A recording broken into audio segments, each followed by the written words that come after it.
Hey, what's going on everyone? Hawks21 here, back with another Splinterlands video. So slowly we've seen more and more new strategies and synergies around the new Soulbound reward cards. You know, the two big additions to the sets, outside of just implementing the new cards in general, were two new abilities, the Martyr ability and the weapons training ability. The first ability, Martyr, we've seen a ton. And the main reason for that, I would say, is its use case almost is better when the card you have is weak, right? Because the whole benefit that card provides, or the Martyr ability provides, is from that card dying. So, using that card at level 1 is easy. Right, you want to use Martyr cards at the lowest level, when it has the lowest health, when it's the slowest. Makes it less resilient. So basically from day one, we've seen some Martyr strategies. Now, weapons training, I haven't seen anyone, to be honest, covering, some specific weapons training plays. And mainly that's because all the weapons training cards are legendaries. So in this one, I'm going to show you 4 battles using some weapons training cards, mostly the Kulu Mastermind, and just how I'm thinking about the ability right now. How I'm thinking about it, not having fully leveled up cards. And what are some things you could potentially implement into your lineups, at this current state where you probably don't have everything leveled up. Before I get into that, just a reminder, I am Hawks21 and I cover Splinterlands here on the channel. If you like gameplay content, if you like strategy content for this amazing blockchain-based video game, you are in the right place. And if you haven't joined the YouTube community yet, it would be awesome if you could take a second to subscribe to the channel. Just that big red button right below the channel. We are slowly but surely pushing towards 2,000. I do cool things at the big numbers, but we got to get there first. It would be awesome if you could join the party. So, like the video, subscribe. I appreciate you being here. Let's get into it. All right, so as you can see, I'm at I haven't really leveled up a lot of these cards yet. The Phyrexian Hero, I have at level 3, which is great. Kulu Mastermind, who's going to be one of the main featured cards of this entire video, I actually only have at level 1. So I'm using a level 1 card in Champion, in high diamond. So these strategies work at the lowest levels. And, these aren't sort of groundbreaking, big brain strategies, right? It's just how I've been able to use these cards while playing around without having them at the highest levels. We have Ava the Undaunted, a ranged one, Alv Sturgis, a magic one, Vernix Snake Eye, a dragon one. This one's going to be awesome because you're going to be able to play this one with, other ones. And if you didn't know, if you combine sort of a ranged and a magic one, any card between the two of them is going to actually get both of the attacks. So you can do some really cool synergies with Barracks. Then you have Skok, Dustblight. So funny enough, the melee ones are a bit harder because backline monster attacks, it's easier to put a magic or a ranged on them because they'll be able to attack, right?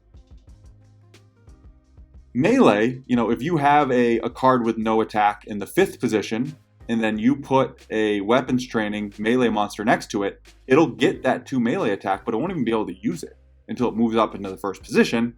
And more likely than not, if you have this behind the Kulu Mastermind, once the Kulu Mastermind is killed, it's actually going to lose that melee attack, so you don't really even get it. But all of these videos that I'm going to show today, all of these battles, actually involve these 2 melee guys. I don't have a particular reason other than, the weapons training you give off is half of the value. So, this has 2. This does have 3. So this could give me 2 and 2. I just don't play Earth that much. And this has 2. So the 2 magic ones at least, they're only going to give my cards 1 attack. 1 magic attack in Diamond and champion doesn't really move the needle, right? Between Magic Reflect, where basically you'll take as much damage as you give out, or Void, where you won't do any damage, one magic doesn't bring a lot to the table.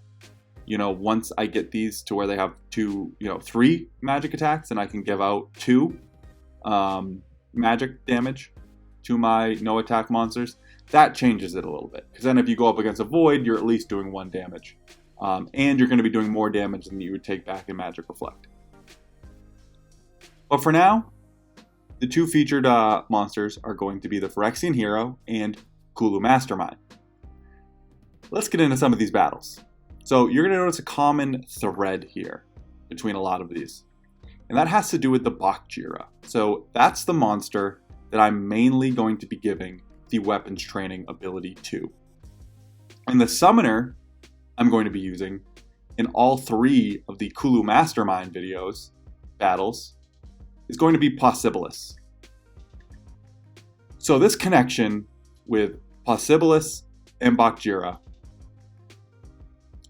you kind of always have to make a decision, right? Because Bakjira is amazing. It is probably the best defensive card in the game, I would say. Between its insane health, specifically also getting boosted by Possibilis' +2 health, the Void and the heal, if you can keep it cleansed, it's impossible to get through. It takes forever to get through. The problem is, water has a ton of good attack monsters. We have the Demon Shark. The Coastal Sentry is perfect in the 2nd position with Possibilis. So whenever you're going to play a Bakjira, even with Possibilis, you're generally sacrificing that for a big attack monster, right? Here, I would either need to switch Bakjira with the Demon Shark, and then I lose the Demon Shark and have the Coastal Sentry, or I could potentially, put the Demon Shark in the 2nd position, but the Demon Shark isn't that great in the 2nd position. Part of what makes it so good is its Retaliate. But here you kind of get the best of both worlds. So you can set up your huge attacks in the front with Possibilis, while having this lurk in the 3rd position. Now, you could do this anyways, right, without weapons training, and right away, Bakjira isn't going to attack. But when your opponent, if your opponent is able to get through these 2, right, you're down to 4 monsters before Bakjira even moves to the front. So before Bakjira can do anything to help you, you're losing your 2 best monsters. This sort of speeds up that process a little bit, where now Bakjira, because of Possibilis' reach ability, will be able to attack from the 2nd position. So Bakjira starts helping you a process or a step earlier than it typically would. Another thing, you get to play him here. An important thing to note, when you have weapons training, you're going to see when I start this, Bakjira gets 2 attack. That 2 attack does not stop Bakjira from being targeted with snipes. Okay, so the Centaur and the Spirit of the Forest both have snipe attacks. Both are going to be doing 4 snipe damage each. They're going to be aiming at Bakjira the entire time once they get through the top monster. So Bakjira gets to sit here, eat snipes, and then we'll start attacking a monster earlier than it typically would. You basically get to play the best of both worlds. You get to do this attack front between the Demon Shark and the Coastal Sentry, while adding an attack factor to the Bakjira. Alright, I've done a lot of talking. Let's just get into this battle real quick. And again, I don't know if Bakjira having the attack makes the difference in this. As you can see, he picked up the 2 attack. I'm just showing you some stuff I've had success with. I totally didn't realize that this was a Fury ability right here when I did that. So Wave Brood was definitely not the play. Made quick work of him. But now you can see their snipers just go for the Bakjira. The Bakjira is not attacking right now. But as you'll see, they do get through my monsters. Again, just eating. Bakjira is just eating damage. Now I have to go through the Lord A, which certainly isn't easy.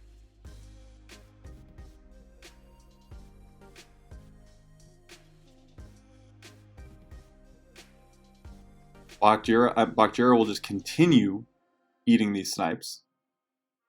Right, so now 2 out of their 3 damage dealers are snipers, and they're still going to go for the Bakjira, even though it has a melee attack. The weapons training attack does not count. And now we're going to see Bakjira attack. So Bakjira is actually going to get... Oh, no, it's not. Sorry. I thought Bakjira was going to go next. But we see Bakjira now attacks from the reach position because of Possibilis. And now they've got through our attackers, but at that same time, we've got through a bunch of their monsters. So Bakjira gets to play its defensive self up front while still also having an attack against a diminished opponent. It really is a fantastic combination. Again, I don't know if this would have been the difference between winning or losing, but it just makes winning that much easier. So we're going to struggle to hit Spirit of the Force here a bit, but they can attack, and even if they could, Bakjira would just heal right through it. It's eventually going to be ours. Bakjira didn't finish the job. Will Bakjira be the one to finish? He is. Bakjira finishes the job. Okay. On to the next one. So, similar type concept. I normally have to make a decision. Do I want to put Archimus the Bear in the second position? You know, putting Bakjira and then Archimus the Bear with Possibilis is something I've done a ton. You know, then I can't play something like the Kraken. And really, the Kraken can only go in the first position. You don't want to put the Kraken in the second position, just in case you see Blast or something like that. So this allows me to bring the Kraken. And again, Bakjira is going to be one step closer to attacking. One other thing we need to talk about, watch the demoralizes and how Kulu Mastermind's attack affects Bakjira's attack. It's not a stagnant thing, so it moves along with it. Also to note, right, we took down Prince Ren in the last video with Possibilis. We're now going up against Valnamor, one of the most expensive summoners, with Possibilis. So don't sleep on that either. You know, we're using cards that are not as expensive as a lot of my opponents. I mean, look, we're also going against almost a full gold foil deck. So here, Kulu Mastermind, normally at a 4, is demoralized down to a 2. That puts Bakjira's attack at a 1. So it's dynamic. Now, I don't know how this works in terms of, eventually Kulu Mastermind gets enraged. So I think it gets to 5 attack.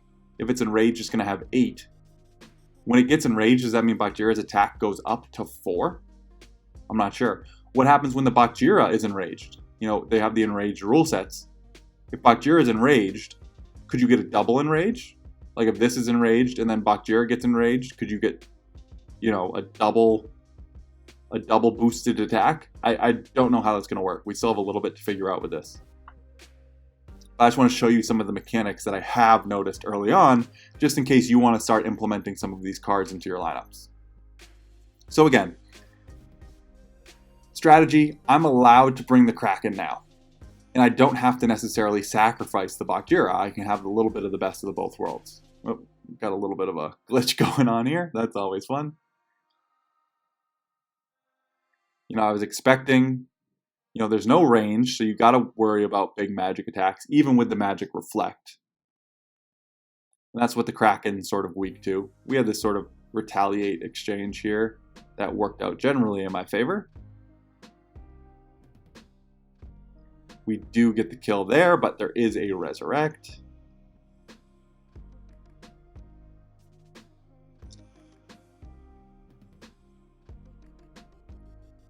Boom. So now, we got rid of the demoralize.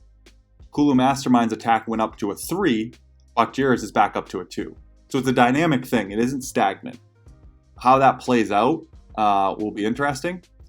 Again, later on in this battle, you'll see a different component or the structure of how this works. I would say this battle is more about learning about how it works versus, you know, some crazy strategy. Again, none of this is meant to be some groundbreaking strategy. These are all sort of semi-obvious ways to potentially play this. So again, now we're just doing work. Bakjira can attack from the second position. Spirit Miner is such a great card in the back there. It's going to get a dodge. The blind, the speed with the dodge, is just such a fantastic sneak defender that brings so much to the table. And again, we're just going through.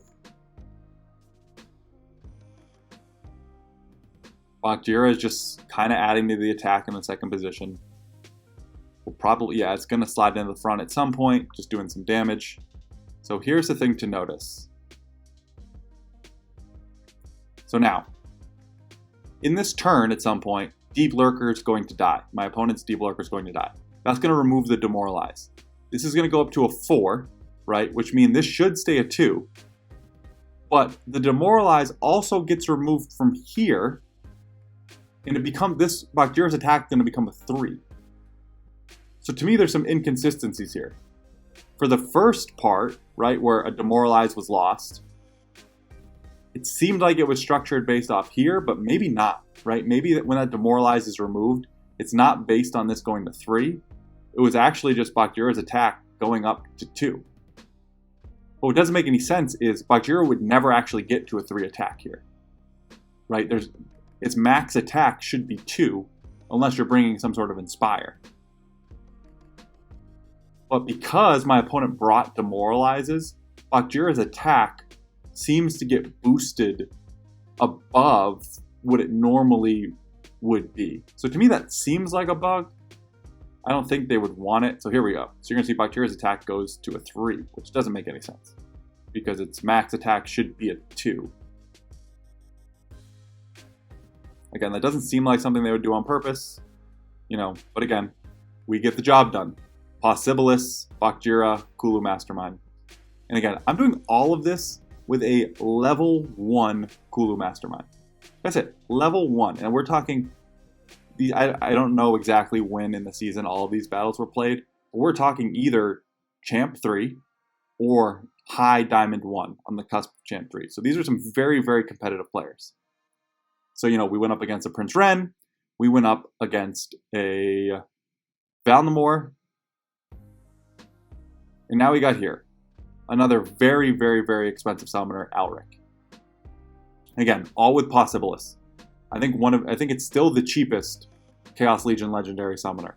We're able to run strategies like this. Again, another normal thing. We're going to see another dynamic here that's very interesting, another mechanic. And this is kind of what I'm talking about. You get to play the best of both worlds. So, Kraken, what is it weak to? It's weak to a ton of magic. Archimist the Bear, weak to a ton of magic. I don't know if my opponent's going to play a ton of magic, but running this gets me the best of both worlds. If they bring a ton of magic, at some point they have to go against Bakjira, right? I get to still bring out these big attackers, even though they're weak to magic, because I know eventually Bakjira is going to be there. And when Bakjira is there, the Kulu Mastermind, not only does Bakjira attack for me, the Kulu Mastermind continues its opportunity attacks behind the Bakjira. And this sort of worked out perfectly. You're going to see the Kraken get absolutely melted here. I was kind of shocked. I thought this was going to be an easy loss, but Bakjira is just too good. And retaining that flexibility without having to sacrifice a card like the Kraken is just awesome. Because if they didn't bring magic, then Kraken is a game-breaking card. But they really set themselves up to defend against the Kraken here very easily. With the Archimist the Bear having the Force Field and the Halving, and then just a ton of magic damage.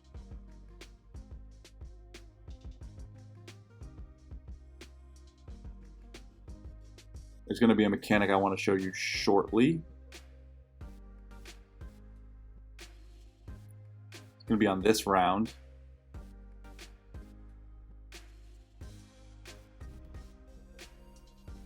Look, the Bakjira gets the kill into the trample. Do you see that? It's the kill in the Archimist, and then because of the trample, we have a trampling Bakjira. And again, that 2 attack might seem insignificant, but now imagine a point where, they have the Murdali Guardian here. They have another healer here. They have some sort of thing here where you get the Archimist Bear down to 2 health. If Bakjira is not attacking from that second position, you might not be able to get enough damage out, and then all of a sudden there's a heal, there's a repair, and all that work you did on the Archimist has to be redone. So even though it's only 2 attack from the reach position, having that additional attack can make all the difference between winning and losing.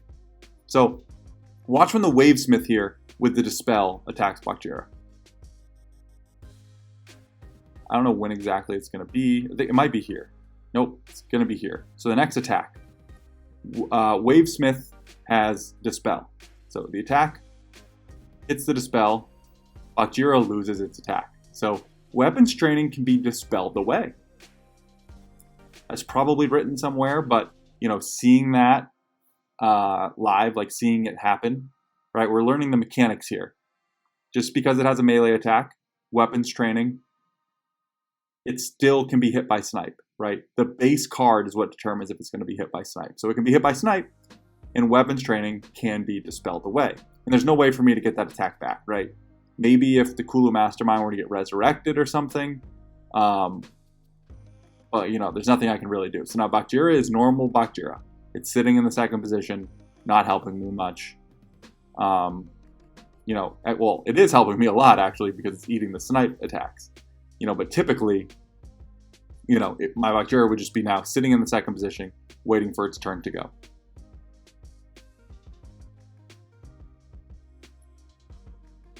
Bakjira is just such a great card. But again, if you're going to play a tank, it's like the age-old equation in Splinterlands. Are you going to go defensive or offensive? Defensive or offensive? It's kind of hard to do both at the same time. I'm finding that with this strategy, I am able to do both.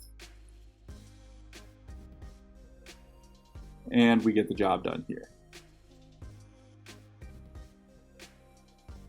Should be one more hit.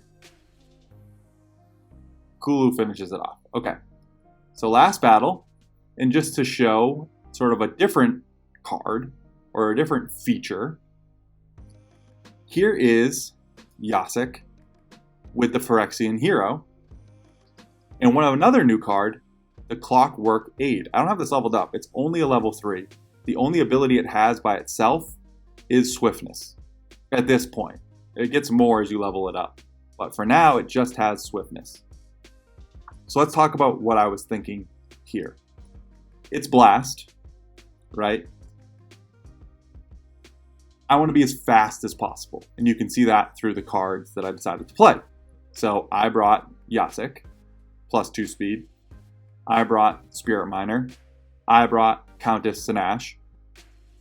Now, with Yasek, one of the best plays and why I picked up this card, the Elemental Phoenix, with the Scatter Shot, and it has Blast by itself, so it doesn't benefit here from this Blast, but still, it's a very fast card that I wanted to play, just doing a ton of magic damage to their back line. I brought the Lurker, just in case they didn't go Yasek. In general, this rule set screams Yasek. You want speed, you want Scatter Shot in Blast, and Yasek brings both of those things, so quite perfect. So I ran this strategy, right? Lurker, and because it's a Blast rule set, I put a Reflection Shield monster, the Phyrexian Hero, in the second position, so I don't have to worry about any blast damage. I know my Lurker is going to be really, really fast. Spirit Miner, which I talked about, brings Swiftness and Blind. Going to be really, really hard to hit this monster, and if you do, I don't have to worry about blast damage. So, I had 4 mana left, and I'm stuck with a decision. Do I want to put in some other type of attacker? Do I want to go, some sustainability here? Fire doesn't have a lot, which was, kind of a hard choice. Do I want to go more speed? Well, there wasn't a lot of good speed options that could also do damage. This is where weapons training came into play. So it was melee attack from anywhere, which was kind of the traditional way you'd probably think about this. And I saw the Clockwork Aid. It did a couple things for me. Just in case they brought a Yasek, right? I'm obviously worried about magic damage, but if they bring rage damage, the 9 shield is going to be very helpful.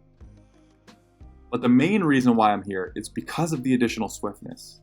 And I don't have to sacrifice an attack, right? It's going to be able to attack. It's going to be able to contribute to the blast damage, because that's the biggest thing.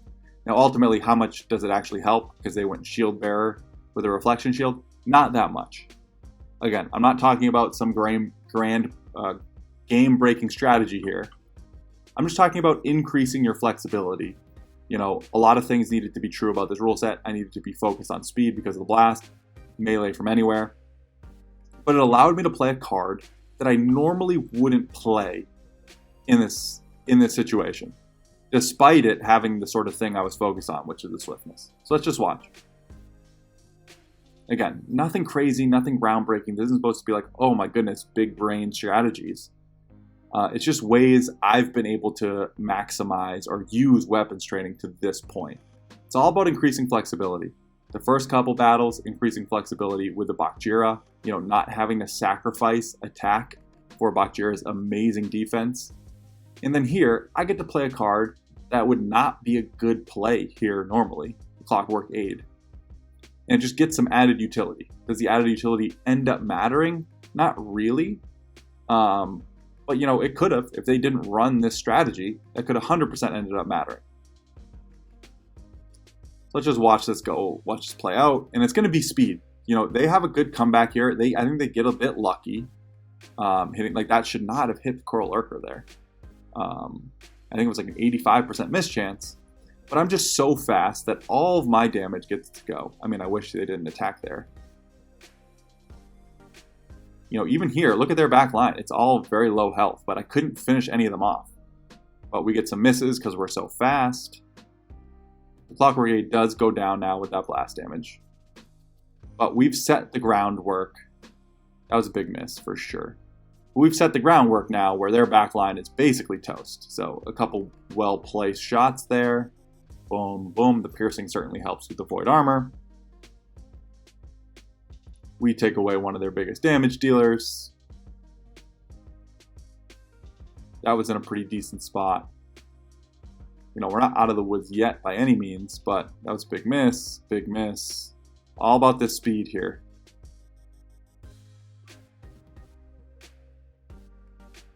At this point, they're going to have a hard time getting through the Elemental Phoenix, right? So even if he hits this next shot and takes out my last two monsters, which it didn't, he was going to have a tough time with the flying and the dodge. So yeah, again, nothing too crazy, just some added flexibility. That's how I've used weapons training thus far. Just adding some flexibility. The big strategy I'm doing is Possibilis with Bakjira and Kulu Mastermind. I'm running Kulu Mastermind at a level 1 at the highest of potential battles in Splinterlands, and it's working well, as you can see. I'm taking down some big summoners. So maybe it's something you want to try out for yourself, especially if you don't have some of the top cards in the game. One way for you to get ahead early on is to figure out some of these new strategies and new plays before everyone else. I hope you guys enjoyed. I love making videos like this, so would appreciate some love in the comments. Always looking for, some of the new concepts, new dynamics, new strategies, new synergies, so I can bring them to you. And today was weapons training. Is there anything new you guys are noticing that I should cover? What are some of do you have any plays with weapons training that you've been running? I definitely want to try out some of the other monsters, some of the magic monsters, some of the range monsters. I'm excited to level some of those up and see what I can bring for you there. So that'll be it. I hope you guys enjoyed. If you've made it this far, don't forget to like and subscribe. I will talk to you guys soon and see you around the game.